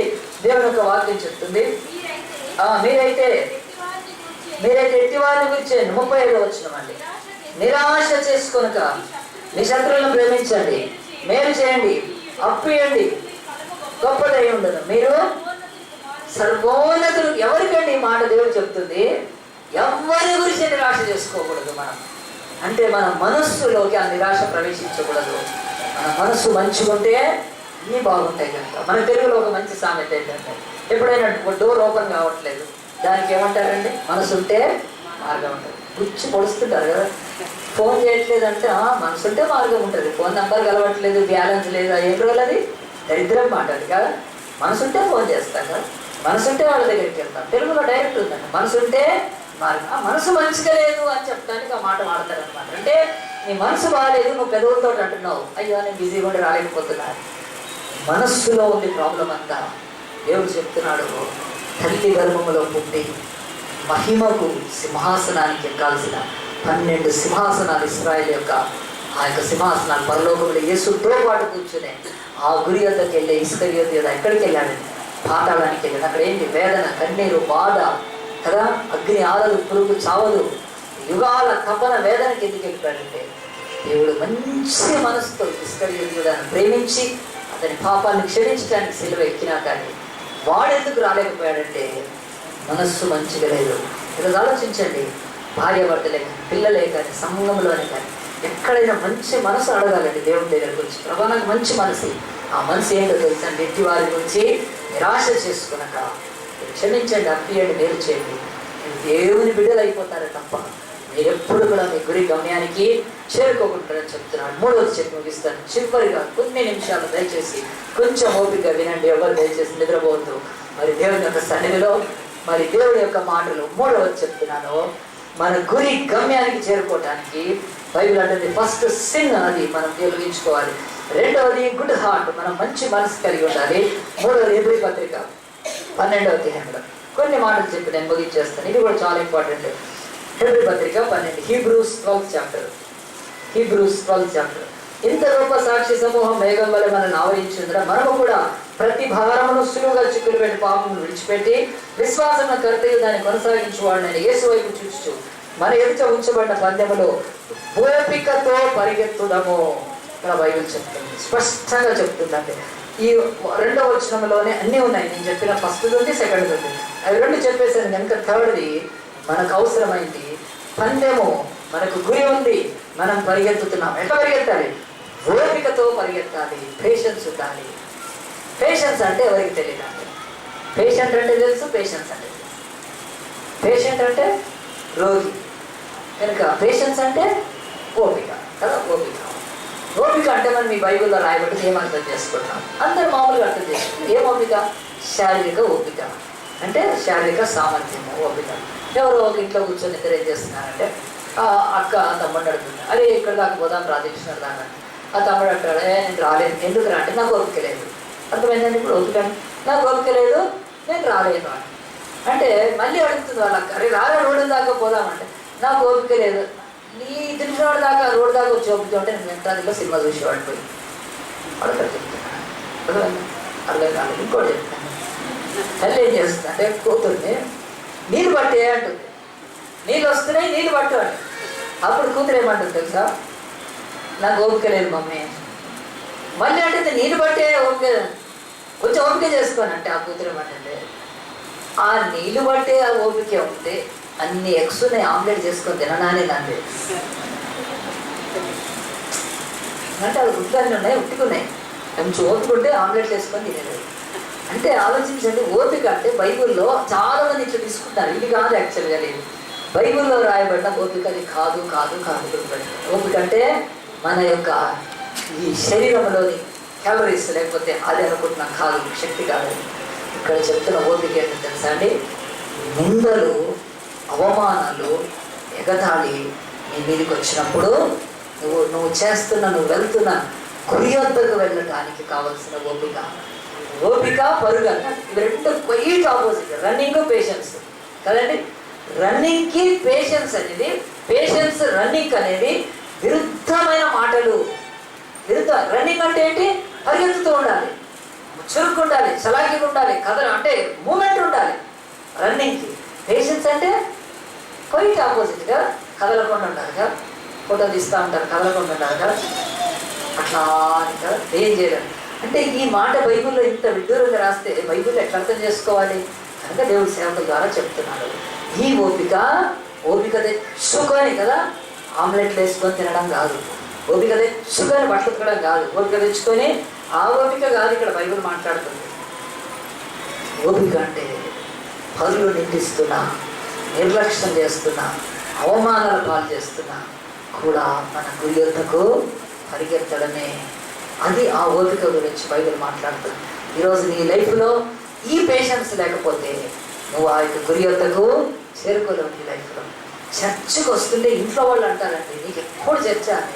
ఆ మాటకు బాధ అనిపిస్తుంది. ఏం చేస్తాం మరి? దేవుడు అంటాడు దాన్ని నిర్లక్ష్యం చేయాలి. సేవ చేస్తే ఇంట్లో వాళ్ళు వ్యతిరేకిస్తారు. ఆ తర్వాత లోకంలో ఎవరు చూసినా పెద్ద భక్తురాలు బయలుదేరి, పెద్ద భక్తులు బయలుదేరారు ఎగతాలు చేస్తారు కదా, దేవుని బిడ్డ ఎగతాలు చేస్తారు. మనం ప్రార్థన చేసుకుంటుంటే ఓ పెద్ద తయారైన ప్రార్థన అంటాం. బైబిల్ స్టడీకి వెళ్తుంది. ఎక్కడ చెప్పండి అసలు ఈ లోకంలో అన్ని చోట్ల ఉంది వ్యతిరేకత. అలాంటి ప్రతికూల పరిస్థితుల్లో నిర్లక్ష్యం చేయబడుతూ అవమానపరచబడుతున్నప్పుడు కూడా ప్రభువా నేను గురి వద్దకే వెళ్తా. దాన్ని ఓపిక అంటారు.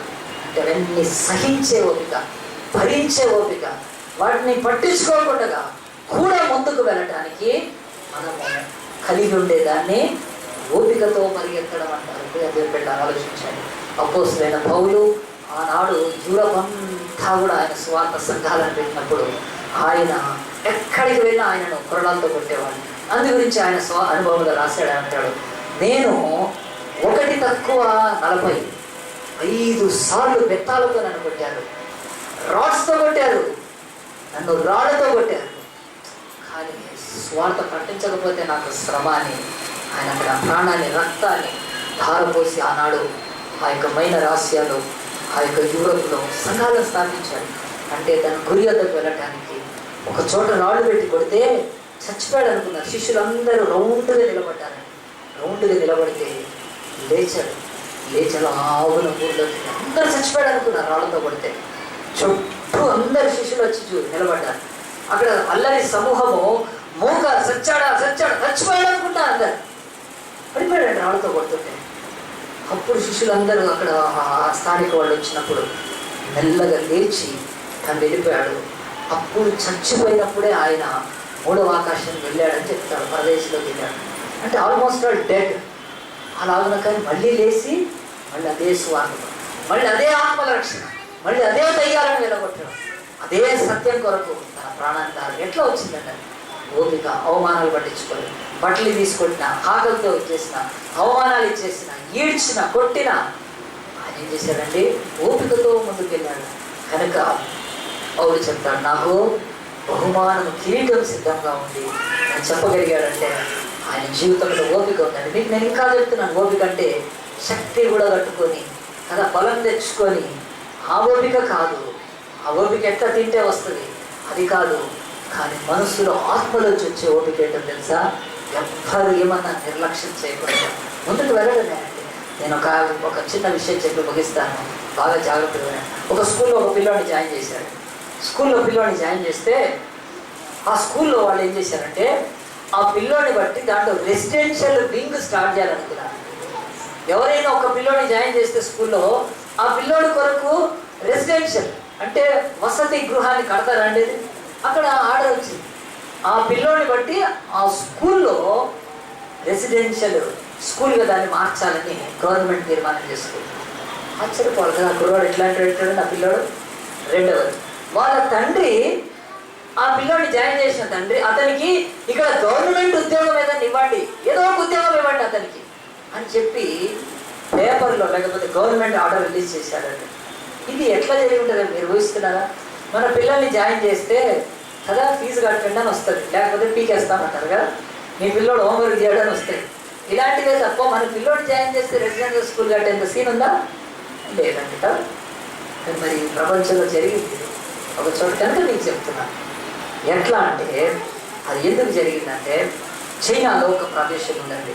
ఆ చైనాలో ఆ ప్రదేశం పేరు నేను చెప్తాను, యాబీ షంఘై అని మీకు తెలుసు. చైనా క్యాపిటల్ షంఘై నుంచి, అది షంఘై కాదు బీజింగ్, కానీ షంఘై ఇంకొక పెద్ద పట్టణము 2000 కిలోమీటర్స్ దూరం ఉంటుందండి, సౌత్ వెస్ట్ ఆఫ్ ఆ యొక్క చైనా. అక్కడ యాబీన్ అనే ఒక ప్రదేశంలో ఒక తండ్రి తన కొడుకుని తీసుకొని స్కూల్కి వెళ్ళి జాయిన్ చేయమంటే చేసుకోలేదు. మళ్ళీ అడిగాడు, అయ్యా మా పిల్లోడికి ఏజ్ ఉండి జాయిన్ చేసుకోం, స్కూల్లో చేసుకోం. ఎందుకంటే మీ పిల్లోడు అందరి పిల్లోలాగా లేడుగా, అతడికి కొంచెమో శారీరక లోపం ఉంది కనుక మరి మీ ఎట్లా అంటే మరి అందరితో కుదరదు, అసలు తీసుకెళ్ళిపోండి అన్నాడు. పాపం ఎంత బతిమలాడినా ఆ కొడుకు స్కూల్లో జాయిన్ చేసుకోలేదండి. జాయిన్ చేసుకోకపోయే వరకు ఆ తండ్రి చాలా బాధపడ్డాడు. ఎంత బాధపడ్డాడు? నా కొడుకుకి శరీర లోపం ఉంది కానీ మైండ్ లోపం ఉంది. మైండ్ బాగుంది, బాగా చదవగలుగుతున్నాడు. అయ్యో చదివించకపోతే నాలాగా ఒక లేబర్ లేకపోతే కష్టపడి అయిపోతాడని ఏం చేశాడు? ఆలోచించాడు ఏం చేయాలి, పిల్లోడిని ఎట్లయినా చదివించాలని ఒక పని చేశాడంటే ఆ పిల్లోడిని భుజాల మీద కూర్చోబెట్టుకున్నాడు. అక్కడి నుంచి వాళ్ళ 50 ప్రాంతాలు 18 కిలోమీటర్ 18 మైళ్ళు నడుచుకుంటూ వెళ్ళి అక్కడ స్కూల్లో జాయిన్ చేశాడు. వాళ్ళకి ఏం చెప్పలేదు స్కూల్లో. మళ్ళీ సాయంత్రం వరకు ఆ స్కూల్ దగ్గర కూర్చొని మళ్ళీ ఆ పిల్లోడిని భుజాల మీద పెట్టుకొని ఇంటికి తీసుకొచ్చాడు. బుక్స్ వాళ్ళు చెప్పినవన్నీ కొన్నాడు, అవన్నీ ఇప్పించేశాడు. మళ్ళీ తెల్లారి ఆ పిల్లోడిని భుజాల మీద కూర్చోబెట్టుకొని మళ్ళీ ఆ స్కూల్కి తీసుకొస్తున్నాడు. పిల్లోడు బాగా చదువుకుంటున్నాడు. అలా ఉన్న ప్రతిరోజు 18 మైల్స్ నడవాలి. నడిచి ఆ పిల్లోడిని వదిలేసి అక్కడ పని చేసుకోవాలి. ఆ ప్లేస్లో ఏదో కూలి పని ఏదో చేసుకోవాలి. అక్కడ పరిగొప్పుకొని ప్రతిరోజు ఆ పిల్లోడిని వదిలేయాలి, ఆ స్కూల్లో పని చేసుకోవాలి. సాయంత్రం మళ్ళీ పిల్లోడి భుజాల మీద పెట్టుకొని తీసుకోవాలి. ఈ రాగునంతలో తిరుగుతూ 16,000 మైల్స్ అయిపోయినాయి. చెప్పండి కొడదామా ఒకసారి? ఎంత మంచి తండ్రి అంటే అసలు 16,000 మైల్స్ అతను అలాగున తిరిగాడు. నేను చూపిస్తాను, ఇది నెట్లో నుంచి నేను తీసాను ఫోటో. ఇది చాలా మటుకు తెలుగు పేపర్లలో కూడా వచ్చిందండి. ఇది కనిపిస్తాడండి తండ్రి మీకు. తండ్రి కొడుకుని భుజాల మీద కూర్చోబెట్టుకొని ప్రతిరోజు 18 మైల్స్ నడుస్తాడు. ఎక్కడి నుంచి? వాళ్ళ ఊర్లో నుంచి. అక్కడ ఊర్లో పోయి కిరాయి తీసుకొని ఇల్లు ఉండడానికి లేదు. సో 18 మైల్స్ ప్రతిరోజు తీసుకెళ్తా ఉంటాడు. చాలా రాళ్ళు రప్పల మార్గం ఇది. రాళ్ళు రప్పలు ఎంత రాళ్ళు రప్పలు, వాటిల్లో నడుచుకుంటూ వెళ్తాడు చైనాలో. అంతేకాదు ఆ కొడుకు కావాల్సినవి ఏవైనా తనే మోసుకుంటూ వెళ్తాడు. కనిపిస్తున్నాన్ని మోసుకుంటూ వెళ్తాడు. ఇలాగున ఈ యొక్క అబ్బాయి వీళ్ళ పేర్లు కూడా కొంచెం చదవడం మనకు కష్టమైనా కానీ చదవచ్చు. మనకు బాగానే తెలుగు వాళ్ళం కనుక యూ జుకాంగ్ ఇతని పేరు. ఆ తండ్రి పేరు యూ జుకాంగ్, కొడుకు పేరు జియావో కియాంగ్. చాలా కాలం ఏంటండి చదివి, నేను ఎందుకు ఈ మెసేజ్ చెప్తుంటే నాకు గుర్తొస్తే నేను ఇది దాంట్లోంచి చేసుకున్నాను. ఆలోచించండి, ప్రభుత్వం దిగి వచ్చి చెప్తుంది, ఈ తండ్రికి ఎంత మంచి ఆశ ఉంది కొడుకు చదివించాలని. కొడుకు కాడు బాగాలేవు, నడవలేడు. భుజాల మీద కూర్చోబెట్టుకొని 1600 మైల్స్ కంప్లీట్ అయిపోయింది ప్రభుత్వం. చైనా ఇతని పేరు తెలిసింది, ప్రపంచానికి తెలిసిన పేరు. మన తెలుగు మ్యాగజైన్స్లో కూడా, వీక్లీస్లో కూడా వచ్చింది ఒకసారి. ఆలోచించండి, ఈయన పేరు మరి ఈ యొక్క యూ జుకాంగ్ అని ఆయన తండ్రి. ఆయన గురి ఏంటంటే ఎంత మంచి గురి కదా తండ్రి, తన కొడుకుని చదివిపించాలని అందరితో పాటు. తనలాగా మళ్ళీ ఒక లేబర్ లేకపోతే కష్టపడి పని చేసుకునే కార్మికుడు కాకూడదని, తన కొడుకు ఏదో ఒక కూర్చొని ఉద్యోగం చేసుకుంటాడు కదా, డెస్క్ జాబ్ అని. కొడుకును మరి ఎంత మంచి గురి కలిగి ఉన్నాడు. రెండవది, దానికి ఓపిక, ఎంత ఓపిక చూడండి. భుజాల మీద కూర్చోబెట్టుకొని అలాగున ఇన్ని రోజులు నడుస్తుంటే ప్రభుత్వము ఆర్డర్ ఇచ్చింది, ఈ పిల్లడి గురించి అని ఇక్కడ రెసిడెన్షియల్ స్కూల్ పెట్టండి, వాళ్ళ నాన్నకు అక్కడ ఆ ప్లేస్లో జాబ్ ఇవ్వమంటారు. నేను ఎందుకు ఈ మాట చెప్తున్నానంటే, చాలామంది క్రిస్టియన్స్కు గురి లేదండి. చర్చలకు వస్తున్నారు, సంఘాలకు వస్తున్నారు, ఏ గురి లేదు, గురి లేకుండా బతుకుతున్నారు. అసలు టైం అలాగా పాస్ చేసేస్తున్నారు. ఆలోచించండి ఒక్కసారి, ఈ యొక్క సేవలోకి వచ్చిన ఆ జీవితంలో మీరు దేవుని యొక్క బిడ్డలుగా ఉంటే మీ లైఫ్లో దేవుడు ఏం పెట్టాడు గురి, ఆ గురికి చేరుకోవాలని చెప్తున్నాను. 20 ఏళ్ల నుంచి నేను దేవుని సేవ చేస్తూ ఎంత కఠినమైన వాళ్ళ మధ్యలో, తాగుబోతులు, భయంకరమైన రాళ్ళు కొట్టుకునేవాళ్ళు, పచ్చే బూతులు, వాళ్ళ మధ్యలో నేను సేవ చేస్తే ఏం కాదు. ఈరోజు దాదాపు 20 సంవత్సరాలు అయిపోయినాయి. దేనికి తిరిగి చూస్తే చాలామంది నన్ను గ్రీట్ చేశారండి. మొన్న 29వ తారీఖు ఆ రోజు నా స్పిరిచువల్ బర్త్డే ఉంది. లాస్ట్ వీక్ కొంతమంది వచ్చారు, ఆలయంలో గురించి చెప్తున్నాను. మరి ఎంతమంది అండి, దాదాపు అన్ని ప్రాంతాల నుంచి, నెల్లూరు నుంచి, సూళ్ళూరుపేట నుంచి, ఆ తర్వాత విజయవాడ నుంచి, వైజాగ్ నుంచి, మిర్యాలగూడ నుంచి, అన్ని పేర్లు రాసి పెట్టుకున్నాను. అందరూ ఫోన్ చేశానా, మీరు చెప్పిన వాక్యాన్ని బట్టి నా జీవితం ఈరోజు మంచిగా ఉంది, నేను దేవుళ్ళో నడగలుగుతున్నాను. ఆ మాటలు చాలండి నాకు ఎంత సంతోషాన్ని ఇచ్చాను. ఈ యొక్క చర్చిలో చెప్పే బైబిల్ స్టడీ కానీ, ఈ చర్చిలో చెప్పే వాక్యం అంతా ఒక గురి ఏమిటంటే, మీరు క్రీస్తులో వేరు పారిన వారి స్థిరంగా మీ జీవితాన్ని కట్టుకొని నామకార్థమైన క్రైస్తవాన్ని వదిలిపెట్టి దేవుణ్ణి ప్రేమిస్తున్నామని చెప్పి నిజంగా ప్రేమించి ఆ గురి గమ్యమైన మహిమలోకి వెళ్ళాలని ఆ గోల్తోనే వర్క్ చేస్తున్నాను.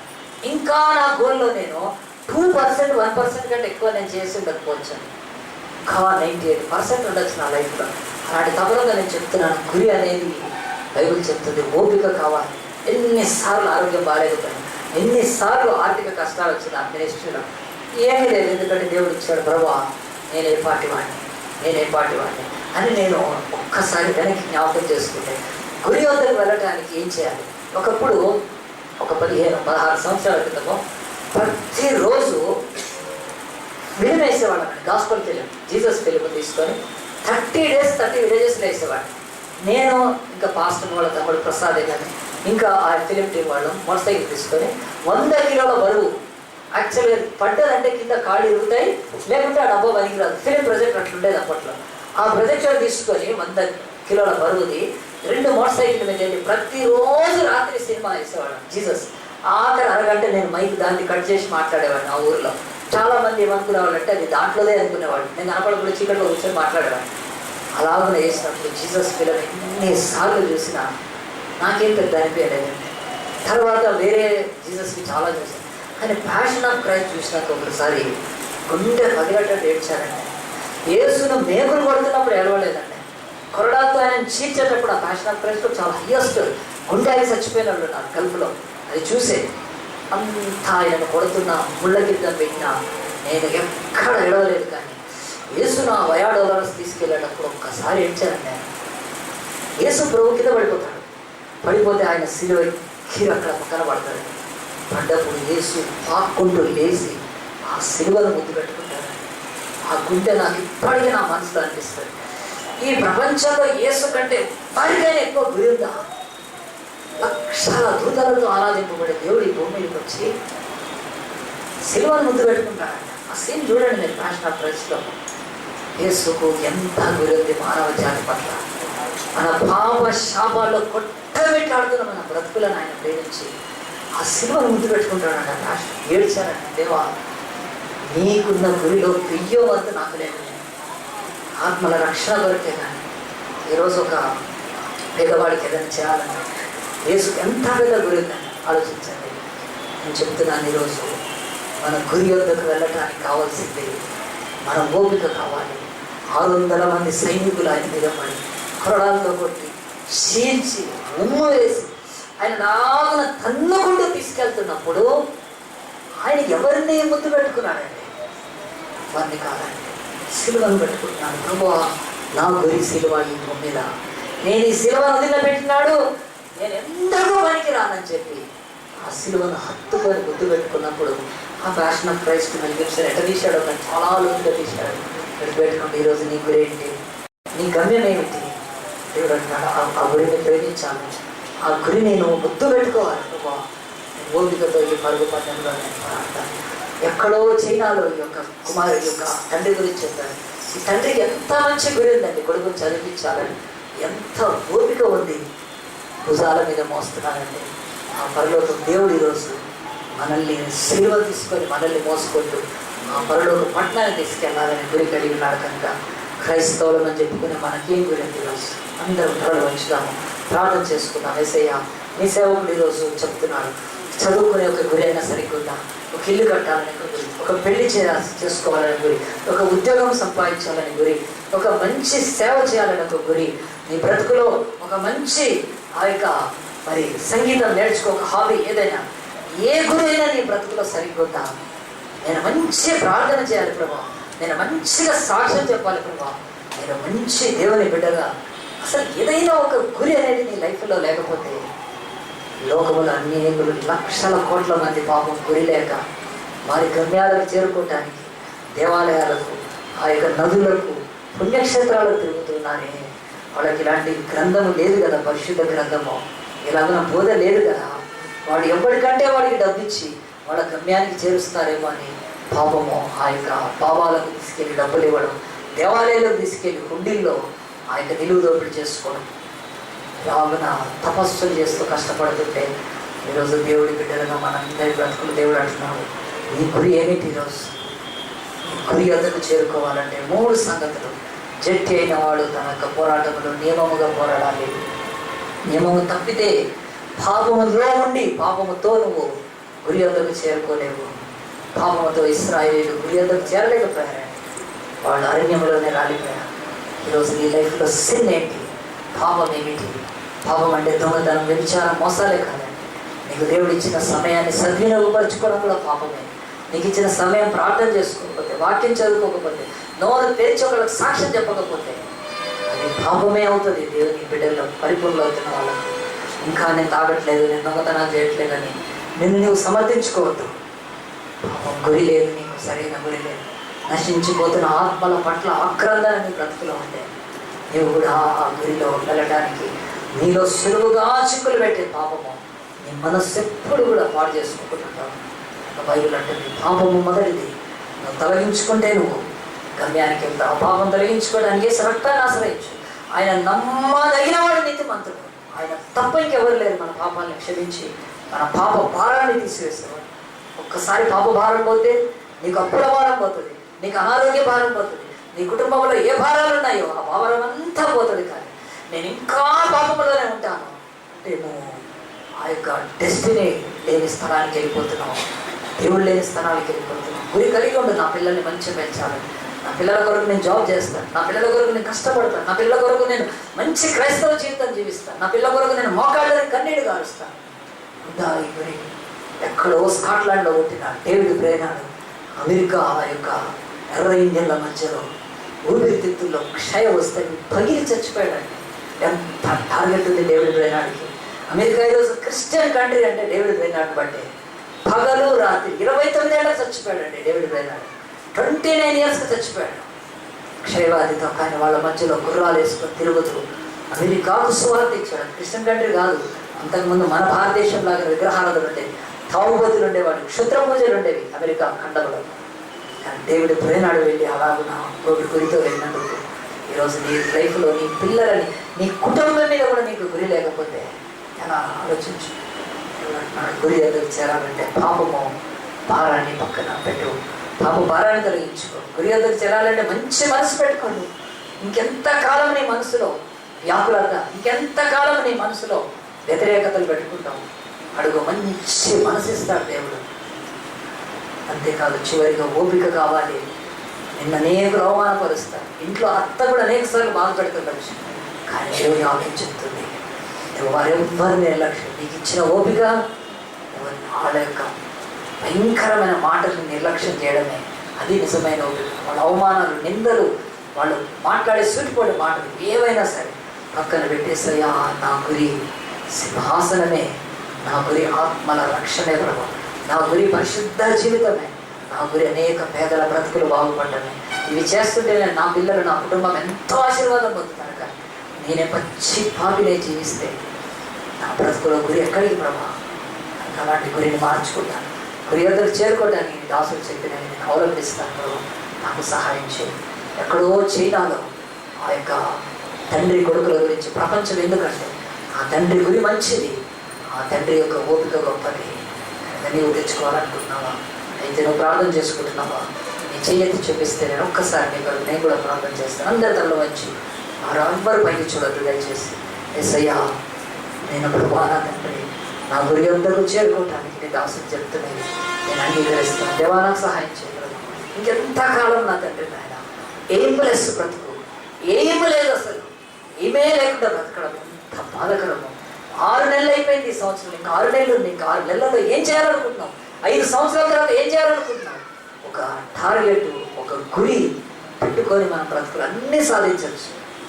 అలాంటి గురి మీకు కావాలా? ఆ గురి పెట్టుకొని ముందుకు ఇంకెవరైనా దేవునికి ఇస్తాం, దేవునికి ఇస్తాం, దేవునికి ఇస్తాం. చేతులు తెచ్చిపెట్టాం, ప్రార్థన చేసుకున్నాం. ఇంకా నీ భర్త మారాలంటే టార్గెట్ పెట్టుకో, నీ పిల్లలు మారాలంటే టార్గెట్ పెట్టుకో. ఆ గురి అందరికి చేరటానికి నువ్వు బాగా దేవుడి చేత ఆశీర్వదింపబడతావు. ఈ సంవత్సరం పెద్ద అప్పు ఉంది, తొలగిపోవాలి. పెద్ద రోగం ఉంది, తొలగిపోవాలి. పెద్ద ఆ యొక్క కట్టడం కట్టాలి. పెట్టుకో ఒక మంచి గురి. దేవుణ్ణి అడుగు. ఈ 3 సంగతులు నీ ఓపిక జీవితంలో తెచ్చుకో. తప్పక గురి వద్దకు వెళ్ళి దేవుడి చేత మహిమ పొందుతావు కనుక అందరం ప్రార్థన చేసుకున్నాం. మహోన్నతుడా, పరిశుద్ధుడా, నీకు వందనాలు, స్తోత్రాలు చెల్లిస్తూ ఈ దినం ప్రభా తండ్రి నాయన మాతో మీరు మాట్లాడినందుకు స్తోత్రాలు ప్రభా. అయ్యా నాయన, క్రైస్తవ బిడ్డలు గురి లేక బ్రతకడం మరి ఎంత నా తండ్రి నాయన భయంకరమైన పాపం నా తండ్రి. మా అందరికీ గురి ఉండాలి నాయన, లక్షల్లో కాదు ప్రభా. మా దేశంలో కోట్ల మంది నశించిపోతున్నారు. ఉన్న సంఘాలు నాయన చెప్పుకున్న క్రైస్తవులంతా నామకరణ బ్రతుకుతున్నారు కనుక వీరిలోంచి మేము అనేకులను ప్రత్యేకించబడి మంచి గురి కలిగి ప్రభా మా గురి వద్దకు చేరడానికి పాప భారాన్ని తొలగించుకొని ప్రభా మా మనస్సును మంచిగా చేసుకొని గొప్ప ఓపికతో ప్రభా నాయన పరుగు పందెంలో ముందుకు సాగుతాం.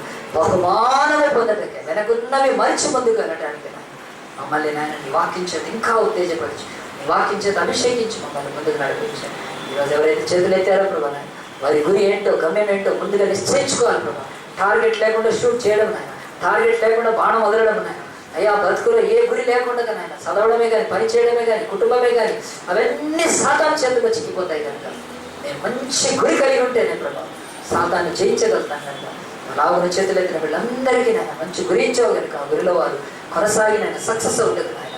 నీ కృపా మార్గంలో నడిచేవారు నా తండ్రి ధన్యులవుటకు, విజయులవుటకు మీరు సహాయం చేయాలి. ఈ విత్తబడిన వాక్యాన్ని నారుగట్టి మీరు పోసి ఎవరందరూ మీరు ఫలింపచేయమని ఈ కొద్ది మనవులను ప్రార్థనలు మా ప్రభు రక్షకుడైన యేసుక్రీస్తు పరిశుద్ధ నామాన్ని బట్టి అడిగి వేడుకొని ప్రార్థిస్తున్నాము తండ్రి.